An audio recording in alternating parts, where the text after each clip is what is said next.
Hi, my name is Alex Carlucci. I'm here with Ellen Tenney, and we're with Gust and Cho Associates. And we have a special guest, Eric Jeanette from Dream Home Financing. And today's subject is going to be do a cash out refinance to pay off your Christmas debt. Now, I hope you guys had good holidays. And a lot of people during the holidays spend a lot of money and they don't really look at what they're doing and they get out of hand because, even myself, next thing I was at the grocery store buying food to cook dinner. And I just started going crazy. Next thing you know, $600 in food I was buying when I planned on spending 300. So that's what happens at Christmas time or the holiday season.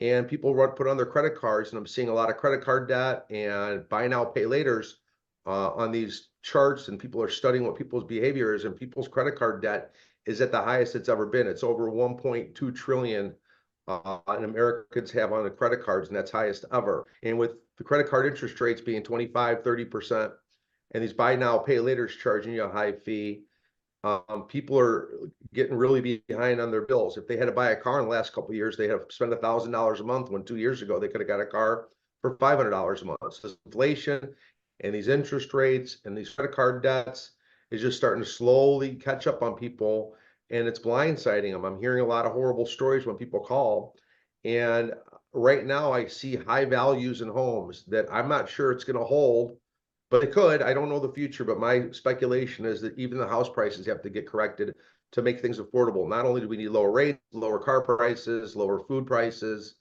we're getting some relief at the pump, but that's not enough to save everybody. And with these rates being come down a little bit recently, and these prices still staying high, it might be a good time to do a cash out refinance. Now, you got a 3.5% rate, and you're saying, no way am I going to go to 6.5. You have to look at what your total debt is and what your ability is going forward. If you refinance your car, your credit cards that are 25%, and whatever personal loans you got, and maybe you need to do some rehab and you don't have the money to fix the house that needs an updating, and you do that all in one little shot, and you up your rate to 6.5, but you consolidate your debt, you might find that your overall payments total is going to go down. So, and you might not get that opportunity in a year when, maybe your job's at risk. Maybe, you're going to get a cut in pay because the economy's slowing. Maybe your credit cards are going to keep compounding on themselves, and they're going to get away from you. I mean, you got a 25% interest rate at a $10,000 balance. That thing's going to be $15,000 in a couple of years of your paying minimum. It just keeps growing. So this stuff can get away from you really fast. I have good credit. I did nothing wrong. I had a credit card company chop my credit card for no reason and close me down. So I'm hearing that you're going to hear home equity loans shut down on people. Credit cards are going to be canceled. Limits are going to be lowered. And that's really going to put a hurt on people if that really happens in a large scale. So, I don't know if house prices are going to stay here. I don't know if rates are going to go up or down. But I think this is an okay opportunity here to consolidate your debt or start looking into it at least. And if rates go down in 6 months, you can refinance again and drop the rate. If your house value goes down and rates go down, you might not be able to refinance at all and consolidate your debt. That'll be too late if you wait for that. So with your savings accounts, I'm hearing that are dwindling down to like 50 billion nationwide. 2 years ago, there's more savings left. I know America's hurting. I know credit card balances are killing people. I know the prices of everything's killing people. And one way to protect yourself and save yourself is to consolidate with your home and doing a cash out refinance. You got something to say? Yeah. Alex, yeah, absolutely. I think everybody's got to be honest with themselves, and it's easy to get locked in and say, I got a 3.5% mortgage and I'm absolutely not going to refi out of that. But if you have $20,000 in credit card debt and you talk about emotional spending, I was at the grocery store for Christmas cooking for my family. Oh yeah, I'll grab this, I'll grab that. Well, it's comes up to $300 pretty fast. But at the end of the day, consolidating that debt, and by the way, it's tax deductible with the interest that you're paying on it, correct? And it's it's really something people have to be objective about and realistic about. Well, like you said earlier, while we have, home values have remained steady through the interest rate increases, the last year and a half. So take advantage of it because you can't guarantee it's going to be here tomorrow. If we have any type of, increase in unemployment, it could lead to distress in the housing market and cause housing values to go down. I mean, it's speculative, but it could happen. Correct. Yeah, and what's everyone watching, what Dale is getting at with that is, if your home value declines, you won't have the ability to cash out refinance. Then it'll be too late because you won't have much equity left to tap into. And you could be in a situation where you have negative equity if your loan amount is greater than the current value of the home, right? Yeah, So so for an example, right now, if your house is worth 300 and you owe 200, you can go to 80% on a conventional, 80% on FHA. That means that you can get about 40,000 cash out, but there's closing costs. You might walk away with 35,000. If that price drops from 300, the value drops from 300 to 270, now you can't get any cash out. You just lost your ability to do anything. Maybe you get $5,000, and that's not enough to make it worth not it to worth go it. 3.5 to a 6.5 type of rate. I mean, there's rates in the fives even for FHA and VA. But so I mean, if you're looking to do something, I mean, it doesn't take much to damage your equity that allows you to tap into it. Even though there's $100,000 there now, you think you got plenty of room, it could be gone in a flash. Yeah, and what you guys were talking about with regards to the credit card debt and the minimums, and you referenced 25%, Alex. That was the number, the interest that was in my head too when it comes to this consumer debt. And yes, it could compound and build very quickly if you're just making minimum payments. So when you're looking at it, you have to say, okay, does this make sense for me? Not based on my minimum payment that the credit card statement says, but what would my payment be if I was paying 25% and I was making full payments at the 25% interest?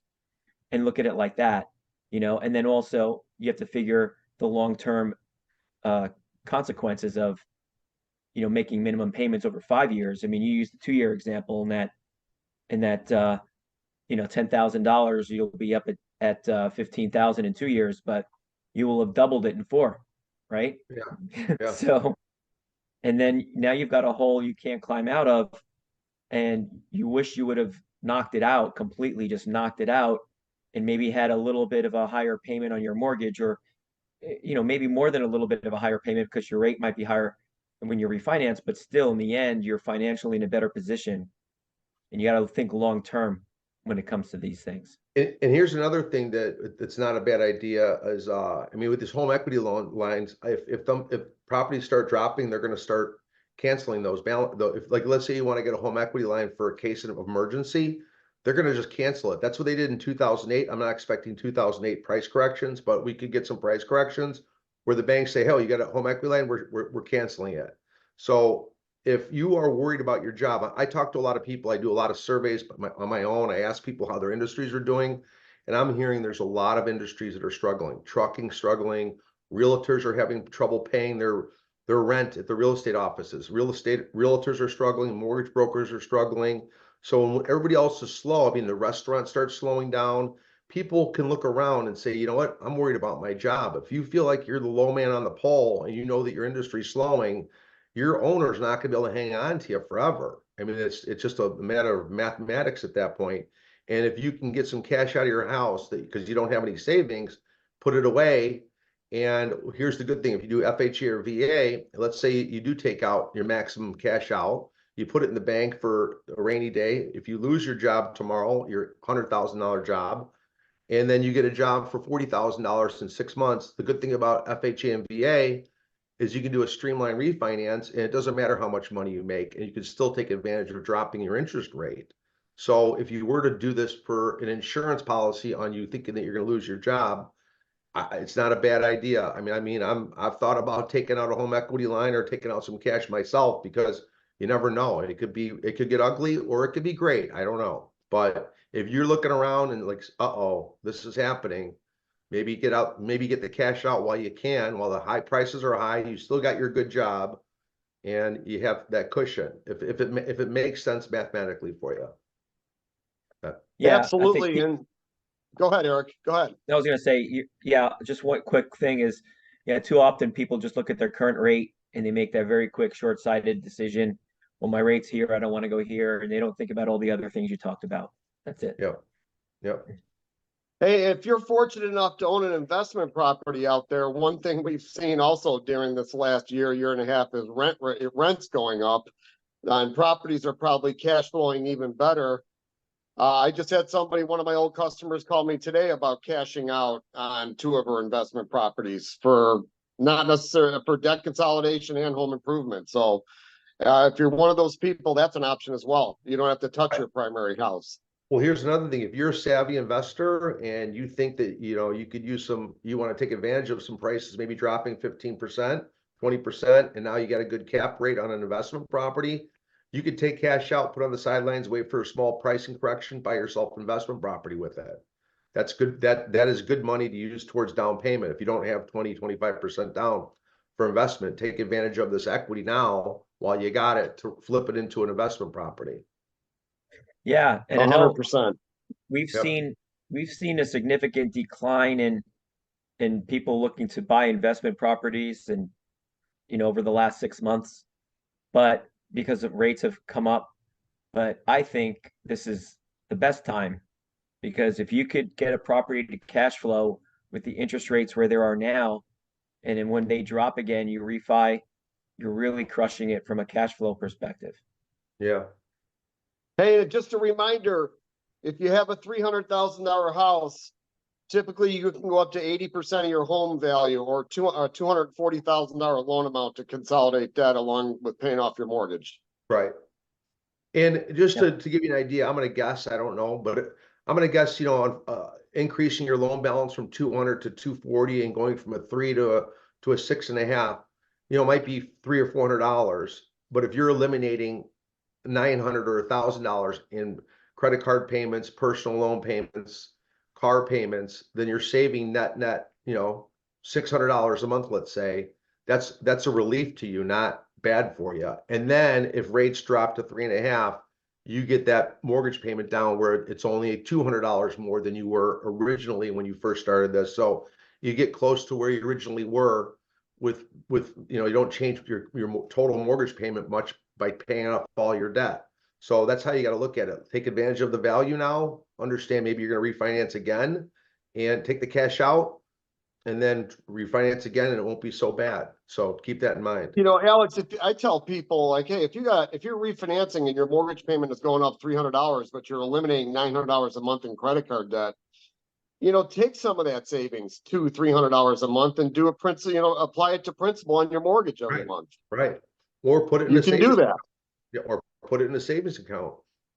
Put it in a savings, invest it, right? Earning 5.5% right now, actually. Well, and the other thing you can do with it is especially if you're, getting up there in age a little bit and you don't have a lot saved for retirement, you could put the maximum that you can into your 401k or a Roth or something like that, and let that start to build for you. Because something that I had heard years ago, which was pretty smart, which is you cannot borrow the money to live once you're retired and you don't have the income.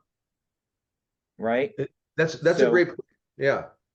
So if you could borrow that money now and build up a base for your retirement vehicle, whether it's a 401k or a Roth, or pre-tax, post-tax, or whatever it is that you prefer, you get that money now and let it start growing for you. And it might even be growing at a rate higher than what you're paying on interest on your mortgage. Right. So then you at least have yourself a little bit of a retirement that you would have been without if so because when it's time to retire, who knows how much equity you'll have in your home. You still want to live in it. You might not be able to cash it out. So here's the biggest point that I've always wondered about, and this brings up the cash out thing again. So when people are turned 65 and they retire and they don't have a lot of savings and they're going to plan on living on their Social Security checks, I don't know how you're going to survive. And if you don't have any savings, the biggest asset that everybody has when they retire is their home, and nobody sells their home. So what does that do for you? It gives you nothing. You just give it to your kids and you never get to tap into that money. So if you see yourself approaching retirement age and you know that I'm starting to slow down at 57, I'm feeling it. I can't imagine how slow I'm going to be at 65. And if I was turning 65 in a couple of years and I had no money in my savings, I would I would get some money out of my house and put it away in an interest earning account. And even if I'm losing a point on that spread, at least I know I got some emergency money, because who knows what's going to happen to you. So if you're Yeah. approaching retirement age and you still have a job, but you know that they're going to kick you out at 65 because it's mandatory at your job, and you're like, I don't have any savings, and you're going to live on a $2,400 Social Security check, you're not going to be able to refinance with cash out with $2,400 anymore. You're probably making 100 now. You can tap out, get 100, put it in a savings account, earning 5.5 on a 5-year note, guaranteed by the government. Maybe you're paying 6.5. You're losing a point, a percent. Who cares? Now you know you have a cushion. Otherwise, you're not going to be able to tap into that. There's no other way to tap into that money, and that's where most people's money is. And there's no way to get it unless you do some kind of weird thing like a reverse mortgage. There's no way to tap into it when you're retired on Social Security. There's just so that's one way to make sure you capture that before you hit that dead end that we're all going to hit one day, you know. Right. And a lot of people didn't plan for that. You know, most people don't have savings. So Yeah. Yeah. I mean, we all talk to people all of the time. They're in their 60s and they're looking to buy a house or refinance. And, we get to see their assets, and it's amazing how many people are getting to the end and they have nothing.